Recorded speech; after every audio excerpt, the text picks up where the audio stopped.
દર્શક મિત્રો, આપણે પણ અમેરિકા જવા માટે, અમેરિકાના વિઝા મેળવવા માટે ખૂબ ખોટું કરીએ છીએ.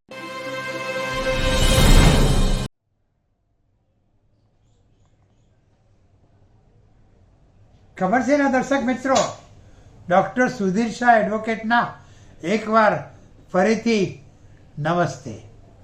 દર્શક મિત્રો, હમણાં તો છેલ્લા આ જાન્યુઆરી 20મી જાન્યુઆરી 2025થી જે લોકો અમેરિકા જવાના ઈરાદાઓ કરતા હોય છે, જે લોકો અમેરિકા ખરેખર કોઈ કામસર જવા માગતા હોય છે, જે લોકો અમેરિકામાં રહેતા હોય છે, જે લોકો કાયદેસર ત્યાં છે, એ સગળામાં બધામાં ખળભળાટ થઈ ગયો છે.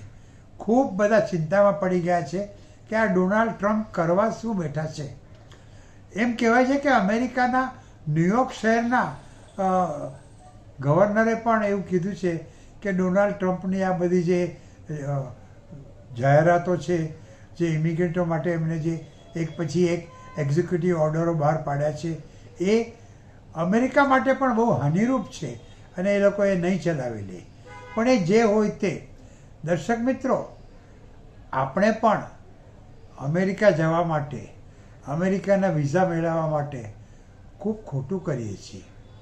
દાખલા તરીકે જુઓ, તમારે અમેરિકા જવું હોય, ફરવા માટે જવું હોય, ત્યાં રહેતા તમારે કોઈ સગાવાલાને મળવા જવું હોય અને એના માટે તમારે B1 B2 વિઝા મેળવવા હોય, તમારે ત્યાં 4-5 મહિના રહેવું હોય, પણ તમે જ્યારે વિઝાની અરજી કરો છો ને, ત્યારે તમને તમારા એજન્ટ જ કહે છે કે અરે ભાઈ, તમે 5-6 મહિના અમેરિકામાં રહેવું છે એવું જણાવશો તો આ લોકો તમને વિઝા જ નહીં આપે. એટલે તમારી ઈચ્છા અમેરિકામાં 4-5 મહિના રહેવાની હોય છે, તે છતાં પણ તમે અરજીપત્રકમાં એમ જ જણાવો છો કે મારે અમેરિકામાં 3 અઠવાડિયા રહેવું છે કે વધુમાં વધુ 4 અઠવાડિયા રહેવું છે. તમે અમેરિકામાં દાખલ થાઓ એ વિઝા લઈને અને ત્યાંના ઓફિસર, ઇમિગ્રેશન ઓફિસર તમને 6 મહિના રહેવાનો છપ્પો મારીને આપે કે જાઓ.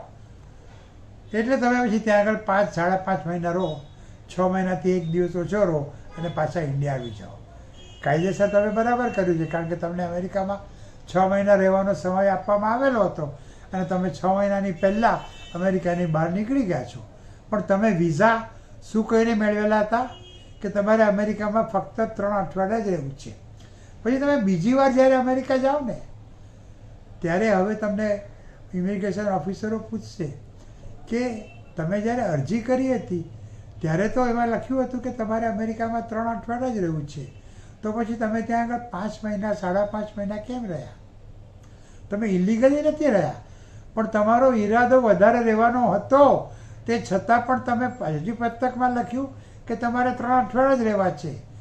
એટલે તમે જુઠ્ઠું બોલીને, ફ્રોડ કરીને, મિસરિપ્રેઝન્ટેશન કરીને વિઝા મેળવ્યા છે. એટલે હું તમારા વિઝા રદ કરું છું, તમને અમેરિકામાં પ્રવેશ આપતો નથી. ઓફિસરની વાત તો સાચી છે, તમે ખોટું બોલીને જ વિઝા મેળવ્યા છે. તમે અમેરિકામાં વધારે રહેવા માગતા હતા, પણ તમે એવું જણાવ્યું કે તમે ફક્ત 3 અઠવાડિયા રહેવા માગો છો. એટલે હવેથી આ બધી બાબતો જે અત્યાર સુધી અવગણવામાં આવતી હતી, એના ઉપર ખૂબ જ ધ્યાન રાખજો. તમે જે કંઈ પણ બોલો, જે કંઈ પણ લખો, એ પાળજો.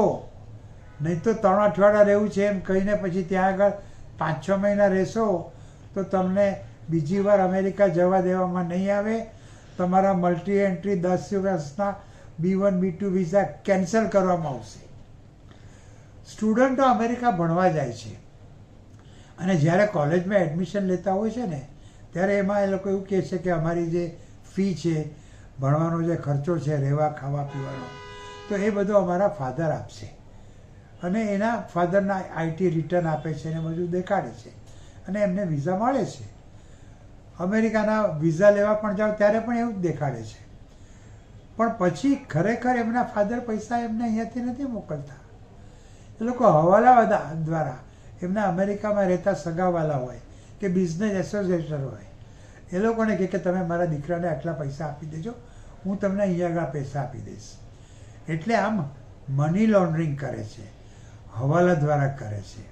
અને કોલેજમાં તો પૈસા છે, ફી જે હોય તે ચેકથી જ આપવી પડે કે રોકડા કંઈ અપાય નહીં. એટલે પછી એ જે રોકડા પૈસા મળેલા હોય ને હવાલા દ્વારા અમેરિકામાં, એ છોકરાઓ પોતાના બેંક એકાઉન્ટમાં નાખે અને પછી કોલેજની ફી ભરે. એટલે પછી ઇમિગ્રેશન ઓફિસરો એમને પૂછે કે ભાઈ આ રોકડા પૈસા તમારી આગળ આવ્યા ક્યાંથી? તમે નક્કી અમેરિકામાં ગેરકાયદેસર કામ કર્યું હશે અથવા તો આ પૈસા હવાલા દ્વારા મેળવ્યા છે. તમારા F1 વિઝા કેન્સલ કરશે, તમને અમેરિકાની બહાર મોકલી આપશે, અમેરિકામાં પ્રવેશતા હશો તો પ્રવેશવા નહીં દે. ઘણા લોકો અમેરિકાનું ગ્રીન કાર્ડ મેળવવા માટે અમેરિકન સિટીઝનો જોડે બનાવટી લગ્ન કરે છે. તમે અમેરિકન સિટીઝન જોડે લગ્ન કરો એટલે એ અમેરિકન સિટીઝન તમારા લાભ માટે ઇમિડિયેટ રિલેટિવ કેટેગરી હેઠળ ગ્રીન કાર્ડનું પિટિશન દાખલ કરી શકે છે. અને એ પિટિશન કોટાના કોઈ પણ બંધનોથી સીમિત નથી હોતું.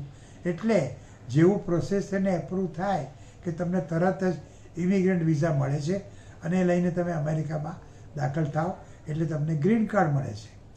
ગ્રીન કાર્ડ અમુક સંજોગોમાં તમને 2 વર્ષનું કન્ડિશનલ હોય છે. 2 વર્ષ પછી તમારે અરજી કરીને દેખાડી આપવાનું રહે છે કે તમે પતિ પત્ની તરીકે સાથે રહ્યા છો અને એટલે તમારું ગ્રીન કાર્ડ કાયમનું કરી આપવામાં આવે છે. તો લોકો અમેરિકન સિટીઝનો જોડે બનાવટી લગ્ન કરે છે, પૈસા આપે છે, $50,000 લાખ આપે છે અને લગ્ન કરે છે અને પછી બધા પુરાવાઓ ભેગા કરે કે અમે સાથે રહેતા હતા, અમે એક થયા હતા અને પછી ગ્રીન કાર્ડ કાયમનું કરાવે છે. આવા લોકો જ્યારે પકડાય છે ત્યારે મેરેજ ફ્રોડ એમેન્ડમેન્ટ એક્ટ છે એની હેઠળ એ લોકોને જેલની સજા થઈ શકે છે, $50,000 દંડ પણ થઈ શકે છે અને અમેરિકાની બહાર મોકલી આપવામાં આવે છે. એટલે આ બધું જે અત્યાર સુધી છે ને તે આ બધા કાયદાઓ તો હતા જ છે જ, પણ એનો અમલ બહુ કરવામાં નહોતો આવતો, થોડી લિનિયન્સી દેખાડવામાં આવતી હતી. પણ હવેથી ડોનાલ્ડ ટ્રમ્પના કહેવાથી આ બધા જે કાયદાઓ છે એનો ચુસ્તપણે અમલ કરવામાં આવશે. અને જો એવું થશે તો પછી તમે આવું બધું જે કરતા હશો ને એ પકડાશો તો પછી તમારે અમેરિકાને ભૂલી જવું પડશે. એટલે દર્શક મિત્રો, તમારે અમેરિકામાં જવું હોય, ત્યાંના વિઝા મેળવવા હોય, ગ્રીન કાર્ડ પ્રાપ્ત કરવું હોય, ત્યાં કાયમ રહેવું હોય કે થોડા સમય માટે રહેવું હોય તો મહેરબાની કરીને કોઈ પણ ખોટું કરતા નહીં. ખોટું કરશો અને પકડાશો તો હવે પહેલાંના જેવું નથી રહ્યું.